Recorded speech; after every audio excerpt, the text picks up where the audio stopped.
Some colors are harder to get off than others, and you have to be careful not to get too much acetone on your cotton, because as the color absorbs into the cotton, it can drip all over your towel.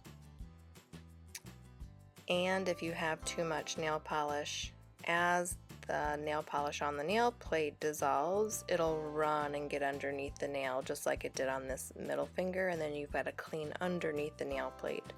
So it's better to use less acetone on your cotton and to go over the nail plate just a couple of times to get off the remainder of the polish.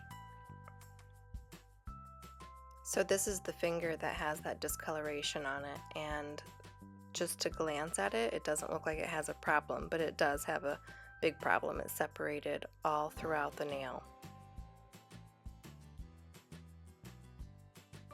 Now when I take off someone's polish, I always do little tiny like circles or little back and forth motions, because I don't want to get the polish all over someone's skin, because you can make a huge mess up and all around someone's cuticles and on their sidewalls.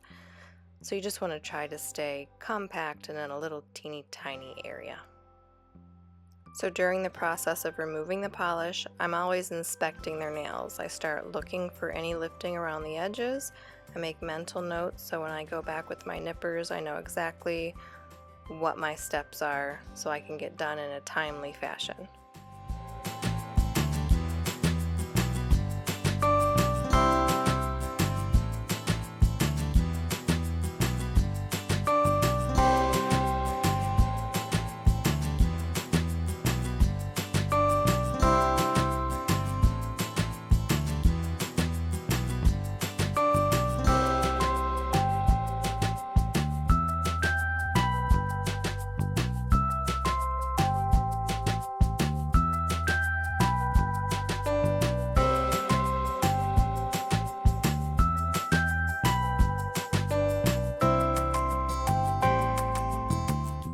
So here is the first nail that we're going to remove.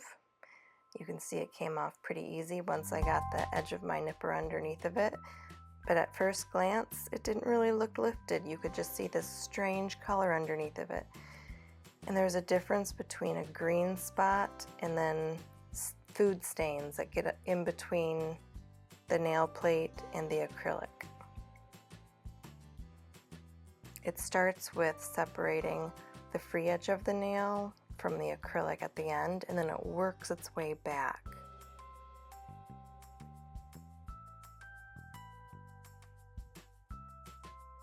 And when you're nipping, always put your finger over top of the nail before you finish squeezing to prevent it from flying up and hitting anybody in the face, especially you. That happens to me a lot.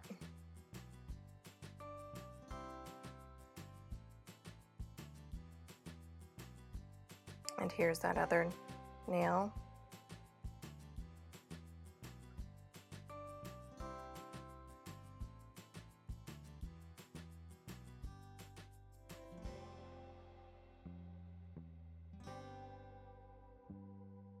So I've got a little tiny corner. I'm trying to slip the free edge of my nipper right underneath, and there I got it. And that whole area just popped off.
going to apply the primer. Only apply primer to the natural nail, not to the acrylic. It will yellow the acrylic if you get it all over the acrylic. When you apply your ball of acrylic to the nail, you're going to sit it where the old acrylic starts to grow out, and then you're going to push it back where you need it. And when you set it on the nail plate, you're going to wait for a couple of seconds for it to set up a tiny bit. If it's too wet at first, it'll start sticking to your brush and it'll drive you insane. So I'm just very lightly tapping and pulling. You walk it up the nail plate, brush it into place. You can see at the back that little reflection, there's a little bump there. So I'm going to press that down. You want the shape to be as perfect as possible, so you have to do very little filing.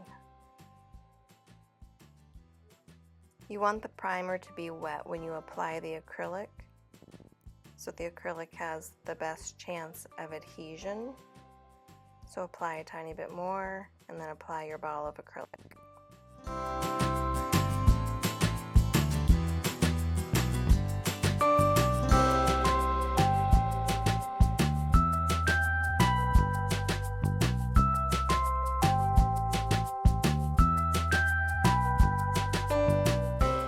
When I apply this ball of acrylic, I want you guys to watch the reflection that the light makes in the wet acrylic.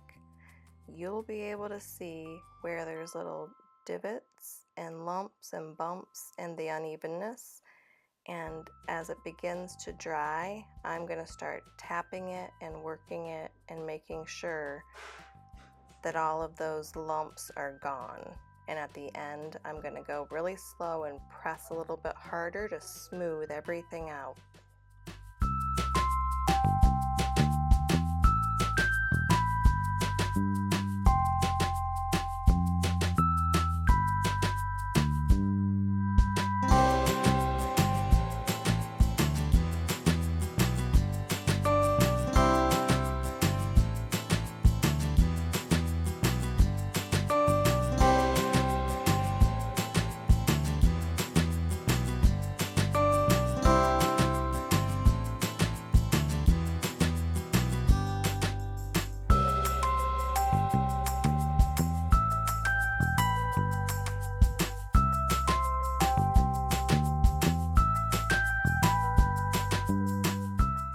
Something that you'll hear me say a lot is the slower you go, the faster you will be done. Because the more carefully you apply the acrylic, you won't have to file at all. And in my opinion, there is no reason to ever use an electric nail drill on top of the nail plate when you're doing acrylic nails.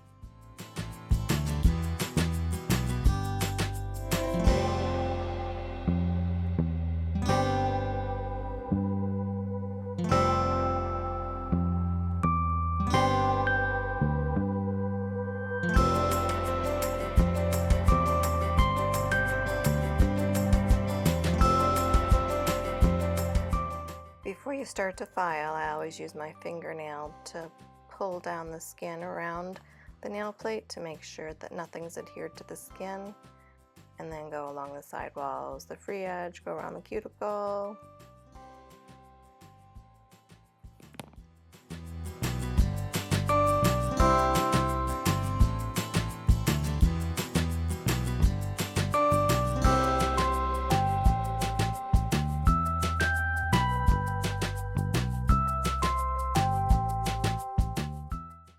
This little technique where I lift up the finger and I run the nail file across the nail plate in a sweeping arching motion, and it should literally only take you about 7, maybe 10 swipes across the nail to have it perfect.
the nails, and then we're going to polish.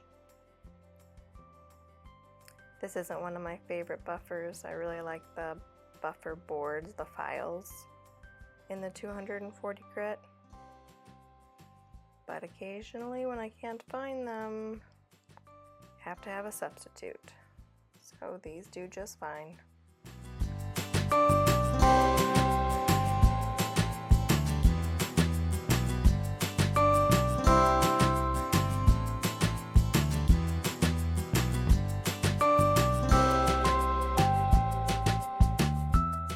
You should always use a base coat on your acrylic nails because polish colors do stay in the acrylic, and then you will spend way too much time. So you'll see me looking, it looks like I'm kind of rubbing the nail plate with the polish brush.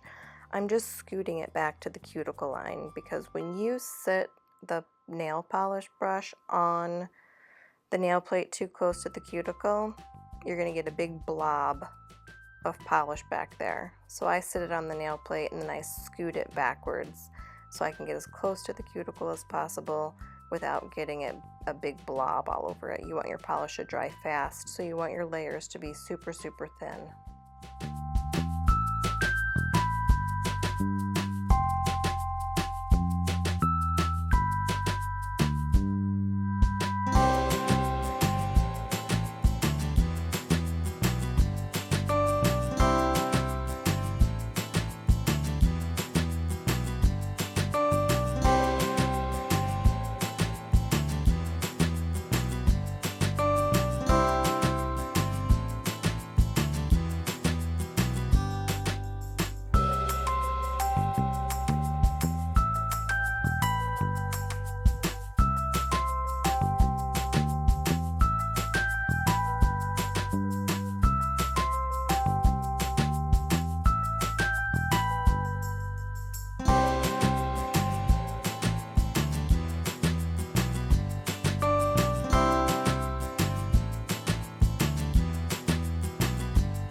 This polish color is just amazing. I mean, it does take the second coat to realize its full potential. It's kind of see-through at first when you put it on, but I love it, love it, love it. We did it for Halloween, and it suited the purpose without being crazy. I don't know how many people watched to the end of the videos to even get to the polish section, but if you do and you enjoyed my videos, I hope you hit that subscribe button. There's a little button right down in the lower right hand corner that you can hit. It'll take you to the page where you can just hit the subscribe. Then you'll be notified each week when I upload a new video and what the title is and stuff. So I just want to thank everybody for watching, and I hope you've learned something today, and have a great day.